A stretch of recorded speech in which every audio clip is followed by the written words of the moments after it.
എന്താ താൻ പോയി കേസ് കൊടുക്കും ലാസ്മിയോട് പറഞ്ഞല്ല ഞാൻ നമ്മുടെ ഒരു ഒറ്റ സിനിമ ഉണ്ട് കേട്ടോ, ഒറ്റ സിനിമ ഉണ്ട് സൂപ്പർ ഹിറ്റായി. മാത്രമല്ല അതിനകത്ത് ചേട്ടന്റെ പ്രകടനം അതൊരൊന്നൊന്നര പ്രകടനമായിരുന്നു. ഓ സന്തോഷം. മോർണിംഗ് കേട്ടോ, ചേട്ടനെ കാണാൻ പറ്റിയത് വളരെ സന്തോഷം. അടുത്ത സിനിമയുടെ ശബ്ദമാണോ ഈ കേൾക്കുന്ന നെഞ്ചില്? എങ്ങനെ ഇരിക്കുന്ന ചേട്ടാ കാര്യങ്ങളൊക്കെ? നല്ലത്. ഇപ്പൊ ഒരുപാട് ഉദ്ഘാടനങ്ങളൊക്കെ കിട്ടുന്നു നീ അറിഞ്ഞു? കുഴപ്പമില്ല. അതൊരു ബിസിനസ് ആക്കിയോ? ബിസിനസ് അല്ല, നമ്മുടെ നാട്ടിലെ അത്യാവശ്യം കാശ് പിടിച്ചോണം. കാര്യം എന്തറിയോ, ഒരുവിധമുള്ള സിനിമാ താരങ്ങളെല്ലാം ഈ തുടക്കത്തിൽ തന്നെ നമ്മുടെ സുരാജ് വെഞ്ഞാറമൂട് പോലുള്ള ആളുകളെല്ലാം നല്ല പൈസ പിടിക്കുന്നുണ്ട്. പുള്ളിയോട് പറയല്ലേ നമ്മുടെ നാട്ടിൽ നമ്മുടെ സുഹൃത്തുക്കൾ വിളിക്കുന്നതല്ലേ? അല്ല അതൊക്കെ നമ്മുടെ അതിന്റെ ഇടയ്ക്ക്. പക്ഷേ കുഴപ്പം എന്തറിയോ, ഇവിടേക്ക് ഫ്രീ ആയിട്ട് ജീവിക്കാൻ വേണ്ടി ഒരുത്തന്നെ കട തുടങ്ങുന്ന അവിടെ പോയി കാശ് വയ്ക്കരുത്. കാരണം ഈ ഇടയ്ക്ക് നമ്മളെ ഒരു ബ്യൂട്ടീഷ്യന്റെ ഒരു കട തുടങ്ങാൻ ഒരു പാവപ്പെട്ടവൻ ഞാനൊരു നടിയെ വിളിച്ച് പറഞ്ഞു. ഈ നടി എമൗണ്ട് പറഞ്ഞതിന് ശേഷം പിന്നെ ഇയാൾ എന്നെ കണ്ടാൽ മിണ്ടത്തില്ല. ഞാൻ ഇയാൾക്ക് എന്താ പറ്റി എന്നോട് ഞാൻ ചോദിച്ച പറഞ്ഞു, സാറ് കൊള്ളത്തില്ല, സാറിൻ്റെ ആൾക്കാരും കൊള്ളത്തില്ല. ഞാൻ എന്താ പറ്റി? 5 ലക്ഷം രൂപ ചോദിച്ചെന്ന് പറഞ്ഞു. അയാൾ 50 മാസം ജോലി ചെയ്ത് അവിടെ 5 ലക്ഷം രൂപ ഉണ്ടാകത്തില്ല. അപ്പോൾ അതിലൊക്കെ ഫ്രീ ആക്കി വിട്ടേക്കണം. ചേട്ടൻ നന്മയുള്ളവനാണെന്ന് എനിക്കറിയാം. ആ നടി നന്മയുള്ളതൊക്കെ ആയിരുന്നു, ഇല്ലെന്ന് പറയാൻ പറ്റത്തില്ല. പക്ഷേ അവർക്കിപ്പം അവർ പറയുന്നത് വെച്ചറിയോ, ജീവിതം ഇപ്പം പെട്ടെന്ന് അങ്ങ് തീരുമെന്നാണ് പറയുന്നത്. ഒരു നടന് ഇത് ടെൻഷൻ ആവുന്നു. എങ്ങനെയുണ്ട് അഭിനയൊക്കെ? എങ്ങനെ? അതെ, എന്നാ അതും കേസുകൂടാ വക്കീല്. എങ്ങനെയുണ്ട് കാര്യങ്ങളൊക്കെ? സന്തോഷമായി പോകുന്നു. ഈ സിനിമ വന്നതിന് ശേഷം നിങ്ങൾക്ക് തിരക്കായി അല്ലേ? അത്യാവശ്യം പടങ്ങളെ കിട്ടിയോ? സിനിമയോടെ ഓക്കെ.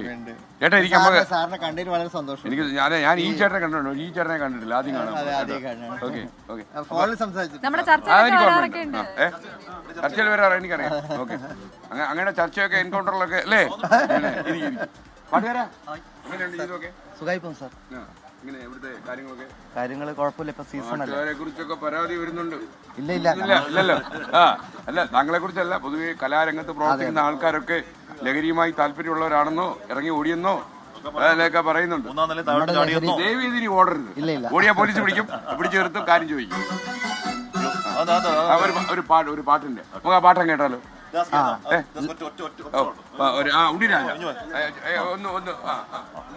നമസ്കാരം. ഫ്ലവേഴ്സ് ഒരു കൂടി വന്നിട്ട് പോയതാ, പിന്നെ ഉപ്പുമുളക് തകർക്കുന്ന അതിന് ചെറിയൊരു അനുഭവം എനിക്ക്. അതായത് നമ്മുടെ റേഡിയോന്ന് കേട്ട് മനസ്സിൽ പറഞ്ഞൊരു ശബ്ദം. അപ്പൊ എത്ര വയസ്സായി ഇപ്പൊ? ഇപ്പൊ 50 വയസ്സായി. അന്ന് കേട്ടോ റേഡിയോ ഉണ്ടായിട്ടാ, വീട്ടിലുണ്ടായിട്ടാ. അതെ, റേഡിയോ വീട്ടിലുണ്ടായിട്ടാ. അപ്പുറത്തെ ഇപ്പുറത്തെ കേൾക്കുന്ന ശബ്ദമാണ്. പിന്നെ TV നമ്മൾ തമ്മിൽ അങ്ങനെ കണ്ട് ഇഷ്ടമായിട്ട് നേരിട്ട് കാണുന്ന ആഗ്രഹിച്ചു ഉണ്ടായിരുന്നു, കണ്ടിട്ടാ. അങ്ങനെ അന്ന് 1 കോടി പരിപാടിയിൽ ഫ്ലവേഴ്സ് വിളിച്ച് അന്ന് അവിടെ ഒരു സംഭവം ഉണ്ടായിരുന്നു. ഞാൻ നിങ്ങളെ സാറിനെ വെയിറ്റ് ചെയ്യുന്നത്. അപ്പൊ അവിടെ പറഞ്ഞു ഇന്ന് നടക്കൂല പരിപാടി, സാറ് രാവിലെ 4 മണിക്ക് ഇറങ്ങിയാന്ന്, അക്കൗണ്ട് 4 മണിക്ക് ഇറങ്ങിയാന്ന് പറഞ്ഞു. ഞാൻ ഇറക്കി നാളെ വേറെ പരിപാടി ഉണ്ട്. അപ്പൊ സാറ് ഭയങ്കര ക്ഷീണിച്ചു വരുന്നത്. അപ്പൊ ഞാൻ കാട്ടി പറഞ്ഞു എന്നാ പിന്നെ മേഡം ഉണ്ടായിരുന്നു, സാർ വൈഫ്. മേഡം ഉണ്ടായിരുന്നു അന്ന്, ഓർമ്മയുണ്ട്, മറക്കൂല. അപ്പൊ 3 കൊല്ലായി സാറേ. അപ്പൊ ഞാൻ പറഞ്ഞു, അപ്പൊ ക്ഷീണിച്ച ഭയങ്കരമായിട്ട് വരുമ്പോ ഞാൻ പറഞ്ഞു എന്നാ സാറേ വേണ്ട, എനിക്ക് വേറെ പരിപാടി ഉണ്ട്, ഞാൻ പ്രശ്നമില്ല, ഞാൻ മറ്റന്നാൾ നാളെ വരാൻ പറഞ്ഞു.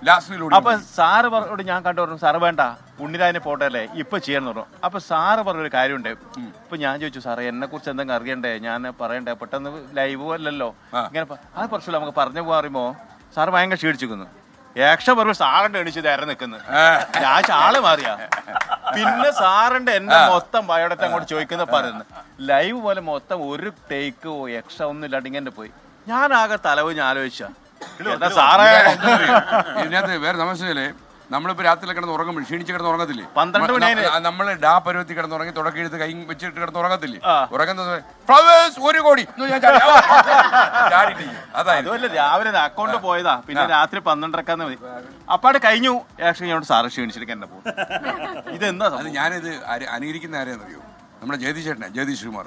അപ്പൊ അങ്ങേര് യഥാർത്ഥത്തിൽ കട്ട് എന്ന് പറഞ്ഞ ഉടനെ അത് കഴിഞ്ഞ് ആക്ഷൻ എന്താ അല്ലേ, അത് വേറെ കളിയാ. പിന്നെ കട്ട് പറഞ്ഞ ഇത് ഉറങ്ങും.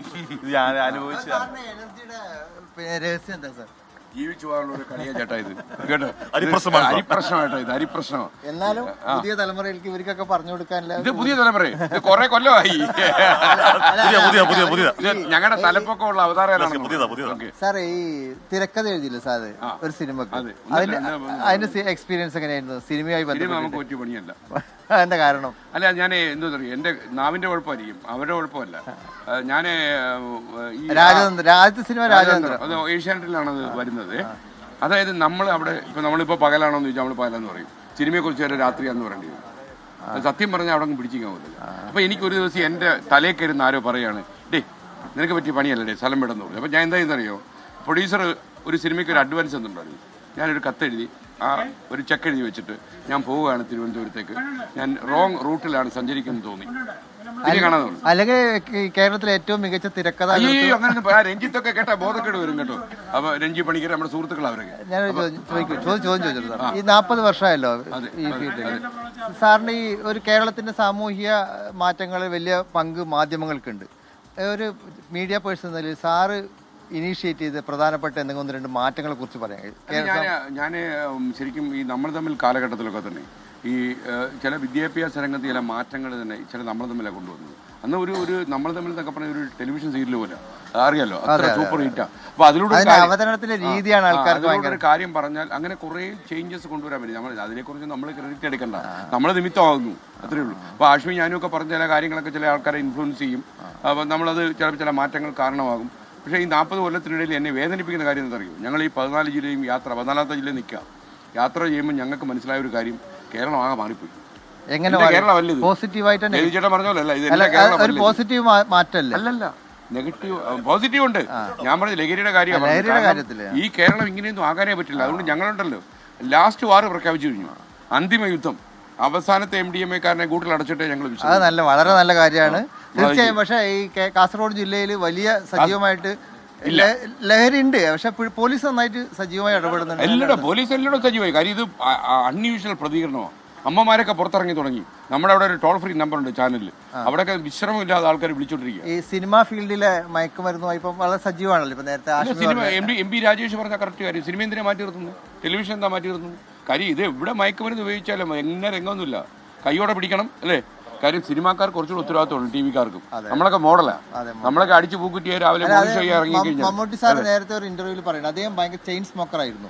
അദ്ദേഹം സിഗരറ്റ് വലി നിർത്താൻ കാരണം ഈ ആരെങ്കിലും ഇൻഫ്ലുവൻസ് ചെയ്യുന്നു. ഉറപ്പല്ലേ ഇൻഫ്ലുവൻസ് ചെയ്യും, ആ ഇൻഫ്ലുവൻസ് ചെയ്യുന്നുള്ള ഉറപ്പാണ്. മാത്രമല്ല സിനിമയിലും ഈ സ്ക്രീനിൽ വരുന്ന ഒരു പൊതുവെ മോഡലായിട്ട് ആൾക്കാർ കാണുന്നത്. ഇതൊക്കെ സത്യമാണെന്നാണല്ലോ ആൾ വിശ്വസിക്കുന്നത്. അപ്പം നമ്മൾ ഇപ്പം ചേട്ടൻ തന്നെ ചേട്ടാ എന്നാണ് ചേട്ടാ ചേട്ടൻ തന്നെ ബീഡി വലിക്കുമെങ്കിൽ നിർത്തണം. കാര്യം ചേട്ടനൊക്കെ ഇപ്പൊ ലക്ഷക്കണക്കിന് ആൾക്കാർ ശ്രദ്ധിച്ചു തുടങ്ങി അല്ലേ? ഞാൻ ബീഡി വലിക്കാറില്ല, ഇല്ല മദ്യപിക്കാറില്ല, ഈ പറയുന്ന ഒരു ലഹരിയും ഉപയോഗിക്കാത്ത കക്ഷിയാണ്. ചേട്ടാ ചേട്ടാ അവസാനം മറ്റേങ്ങനെ ചോദിക്കും, പിന്നെ എന്തിനാണേ ഇയാള് കാസർഗോഡ് അങ്ങനെയെല്ലാം ചോദിക്കും. ആ ജഡ്ജി വേഷം ജഡ്ജി വേഷം ചെയ്തപ്പോൾ മാറ്റമൊന്നുമില്ല. ഇപ്പൊ ഞാൻ നാട്ടിൽ വളരെ സുഖമായിട്ട് വളരെ ഫ്രീ ആയിട്ട് പോകുന്നുണ്ട്. ഒരു പഞ്ചായത്ത് മെമ്പറാണ്. പഞ്ചായത്ത് മെമ്പറാണ്. ചേട്ടൻ തൃക്കരിപ്പൂർ വാർഡ് മെമ്പറാണ്. പഠന പഞ്ചായത്ത് ഓ നമ്മുടെ ജഡ്ജി എന്നൊക്കെ പറഞ്ഞ ഓർമ്മയില്ലേ? അത് നന്നായി. ഒരു ജനാധിപത്യ ലഹരിക്കെതിരെ അഭിമാനത്തോടെ പറയാൻ വേണ്ടി പറ്റും. ലഹരിക്കെതിരെ ഉപയോഗിച്ചിട്ടില്ല. ഇല്ല ഇല്ല ഇല്ല 100%. MDM കേസില്ല മാഷ വാർഡില് അല്ലേ? അല്ല ആ വാർഡിൽ നിന്ന് ഒരു MDMA-യും നമ്മുടെ വാർത്താമുറിയിലേക്ക് വരത്തില്ല, വരാതിരിക്കാനില്ല പരമാവധി ശ്രമം നടത്തണം. അപ്പൊ തീർച്ചയായിട്ടും. അപ്പൊ എന്തായാലും വളരെ നമ്മുടെ ഉണ്ണിരാജ ഈ സിനിമയിലൊക്കെ ഈ ലഹരി പ്രശ്നങ്ങളൊക്കെ വന്നു തുടങ്ങിയിട്ടുണ്ട്, ശ്രദ്ധിക്കുന്നുണ്ടല്ലോ? ഇല്ല ലഹരിയുടെ അല്ല, അങ്ങനല്ല. ലഹരി എന്ന് പറഞ്ഞാൽ നമ്മൾ ലഹരിക്കെതിരെ തന്നെ ബോധവൽക്കരണം നടത്താണ്. ഈ ജീവിതമാണ് കഥ എന്ന് പറഞ്ഞാല് ശ്രദ്ധിച്ചിട്ടുണ്ടോ അറിയില്ല. ഈ ഒരു കൂടി ഞാൻ കേട്ട് ഞെട്ടിപ്പോയി. ഓർക്കാപ്പുറത്ത് കയറി നടനായ മനുഷ്യൻ. അതെ, ഒരുപാട് മില്യൺ ആൾക്കാരൊക്കെ കണ്ട, അതല്ലേ നമ്മള് പ്രതീക്ഷിക്കേണ്ട ഒരു 10-20 ലക്ഷം ആൾക്കാർ കണ്ടില്ലേ ഇത് അല്ലേ? ഉണ്ണിരാജ സൂപ്പർ ഹിറ്റാ. Okay, thank you. ആ മുടിയുടെ ആ സ്റ്റൈലും പുതിയ പടം ചെയ്തു. ഈ കാസർഗോഡ് ലാംഗ്വേജ് ഒക്കെ പറഞ്ഞാൽ നമുക്ക് മനസ്സിലാകത്തൂല്ല.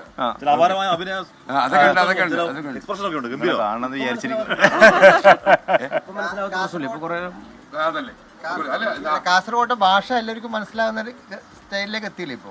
കാസർഗോഡ് കലാകാരന്മാരെ നാടാണ് മനസ്സിലായി, അതല്ലേ ഏറ്റവും പ്രധാനപ്പെട്ട. പിന്നെ തൃക്കരിപ്പൂർ മണ്ഡലം സൂക്ഷിച്ചോണം, നമുക്കതേ പറയാവുള്ളൂ. ഓക്കെ, അപ്പൊ നന്നായിരിക്കട്ടെ.